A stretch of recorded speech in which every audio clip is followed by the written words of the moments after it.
সালাম আলাইকুম, স্বাগত জানাই এই ভিডিওতে। আমি মোয়াজ্জেমউদ্দিন সেন্টু, মোল্লার দৌড় মসজিদ পর্যন্ত।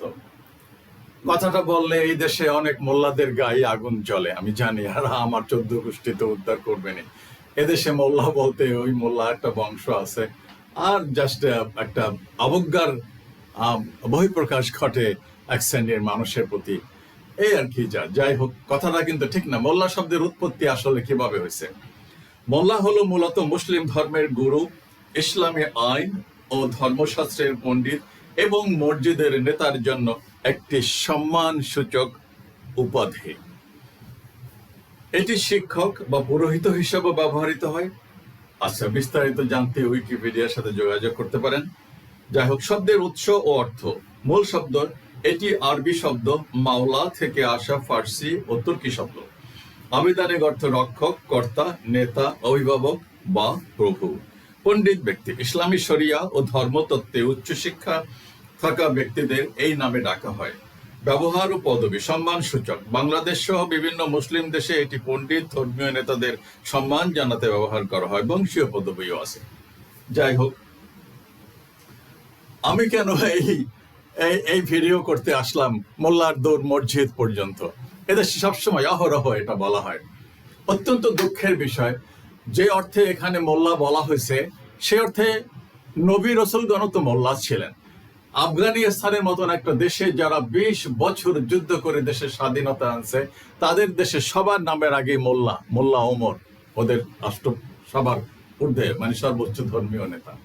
আগেই বলা হয়েছে মোল্লা মানে হলো আসলে নেতা বা বিশেষ জ্ঞানের অধিকারী ব্যক্তি, ইসলামিক জ্ঞানের অধিকারী। তো দুঃখের বিষয় হলো এটা, দেখেন, আমি সবসময় বলছি নবী মুহাম্মদ সাল্লাল্লাহু আলাইহি সাল্লাম পৃথিবীর ইতিহাসে সর্বকালের সর্বশ্রেষ্ঠ, সফল, সাহসী, দূরদর্শী, জননন্দিত, প্রভাবশালী নেতা, মহামানব, শাসক এবং কি ছিলেন? সিপাহসালার ছিলেন। তাই নাকি? অস্বীকার করবেন? আজকের সারা পৃথিবীতে, শুধু এই বাংলাদেশ নয়, সারা গোটা পৃথিবীতে এই মুসলমান 57টা দেশে একটা দেশেও কোনো আলেম, ওলামা, মোল্লা, শাসক আছে? এই বাংলাদেশে বিগত 54 বছরে একজন আলেম, ওলামা রাষ্ট্র ক্ষমতার সর্বোচ্চ শিখরে আহরণ করছে? আমি তো বলছি, বায়তুল মোকাররমের যে খতিব, ওনাকে পদাধিকার বলে রাষ্ট্রপতি বানাইলে তো দেশটার অবস্থা এরকম হতো না। আর ওনারা সারা দিন বাহাস, বিতর্ক, বিভাজন করবেন। জামাতের ইসলামের 14 গোষ্ঠী উদ্ধার করবেন, মাওলানা মওদুদের 14 গোষ্ঠী উদ্ধার করবেন। এটাই কাজ। কিভাবে যে সমস্ত স্ট্যাটাস দেয়, যে সমস্ত ফেসবুকে যা লেখে এই জামাতে ইসলামকে নিয়ে, তো সেটা অত্যন্ত গর্হিত। কিন্তু তারাই তো রাষ্ট্রের বিভিন্ন সেবায় অবদান যা রাখার রাখছে, তাদের স্যাক্রিফাইসও তাদের কম না।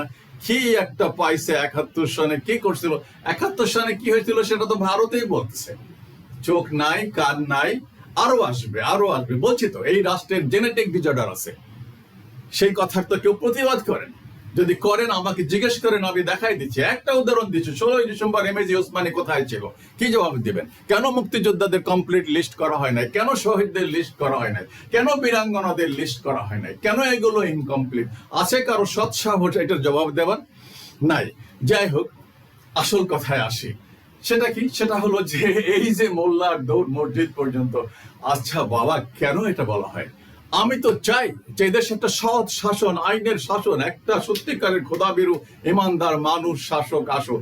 কিন্তু সেই যারা খোদাবিরু দাবি করে, এই মোল্লারা, এই মসজিদ পর্যন্ত যাদের দৌড়, তারা এই জালিম স্বৈরা শাসক, বেঈমান, মুনাফিক, চোর, লুটেরা, লম্পট যারাই ক্ষমতায় আসবে তাদের জন্য ইয়া বড় বড় লম্বা লম্বা দোয়া করবে। অথচ আল্লাহ তাআলা তো একটা সূরাই নাজিল করছে, ওই যে আবু লাহাবের ধ্বংস হয়ে এদের জন্য, এই যে জালিম শাসক গুলোর জন্য কোনোদিনও কোনো আলেম, ওলামা, এই মোল্লারা কোনো দোয়া বদদোয়া করছে যে আল্লাহ তুমি এদেরকে হেদায়েত নসিব করো? অ্যাটলিস্ট একথাও বলবে না। কারণ ওই যে মসজিদের কমিটিতে যারা ক্ষমতাবান থাকে তারাই আসে, তারাই বেতন দেয়, তারাই যা বলে তাই করে, প্রেসক্রিপশন দেওয়ার বয়ান। আর মুসলমানদের, আজকে বাংলাদেশের জন্য কথা বলি না, সারা পৃথিবীর ভিডিও দেখি ইনশাআল্লাহ, 57টা দেশে একটা দেশেও আছে কোন আলেম, ওলামা, মাওলানা ক্ষমতায়?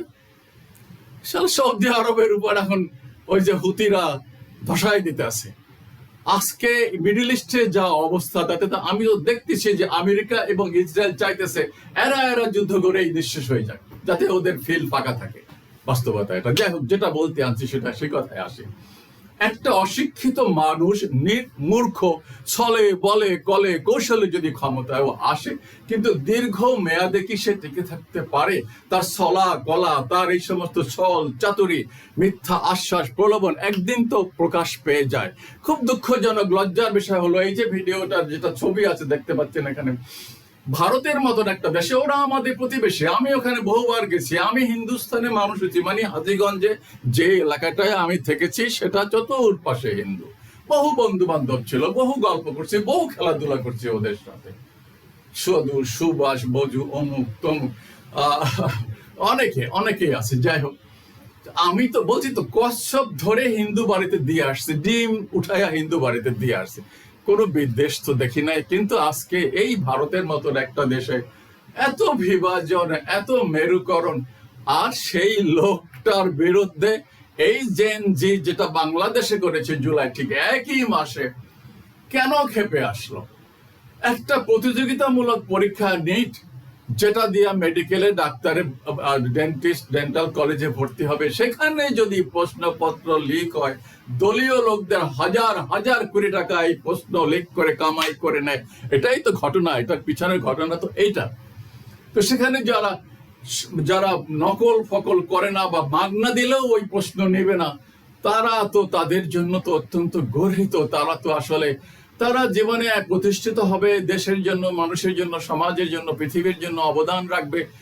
ইন্ডিয়াতে তো একটা ভালো চিকিৎসা, ভালো ভালো ডাক্তার আছে, ভালো ভালো মনীষী আছে, ছিল, কিন্তু সেইখানে যদি এই প্রশ্নপত্র লিক হয়, 20টা ছেলে আত্মহত্যা করছে এই দুঃখে, এই ক্ষোভে, এই অশান্তিতে, কে দায় নেবে? তা গর্ধব যদি রাষ্ট্র চালায়, যেটা নিজেই স্বীকার করে যে আমি তো হাম তো আপকে চৌকিদার থা, হাম তো চায়ওয়ালা থা, how he can run a state like India? I ask you this question. Do you have any answer?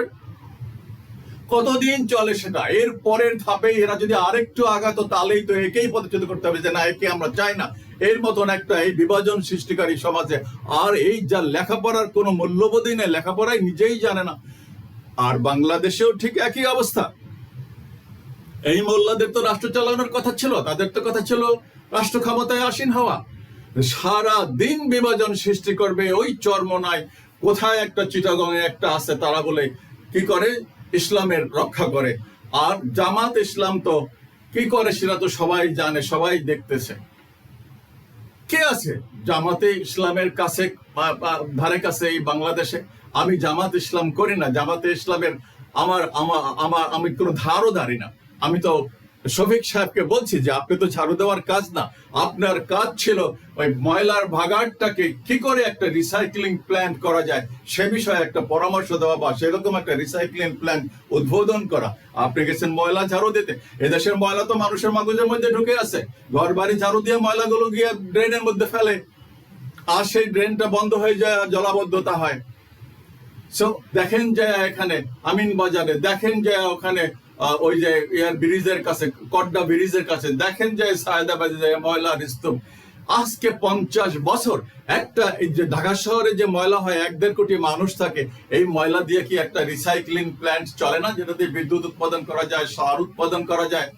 কার মাথার মধ্যে খেলে না এই বিষয়টা? একটা গজবের রাষ্ট্র, স্রেফ একটা গজবের রাষ্ট্র। ওই যে বলছি, মোল্লার দৌড় মসজিদ পর্যন্ত। আজ হোক কাল হোক এই ভারতে এই লোকটা চরম বেইজ্জতি হয়ে বিদায় নেবে।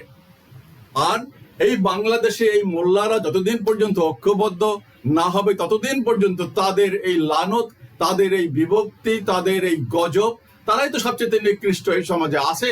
কোন বাহিনীতে, সরকারি কোন সংস্থায় একজন আলেম ওলামা মাদ্রাসা পুরো ছেলে মেয়েরা কাজ করতে পারে, সুযোগ পায়? কেন পায় না? কে জবাব দেবে এগুলার? উত্তর আপনাদেরকেই দিতে হবে একদিন। আল্লাহ হাফেজ।